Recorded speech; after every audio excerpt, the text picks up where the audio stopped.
should think seriously about the role of women in public life.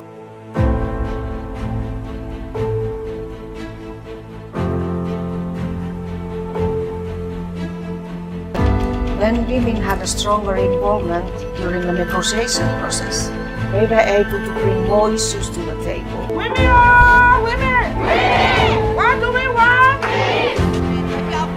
Not be lectured about sexism and misogyny by this man. Not now, not ever.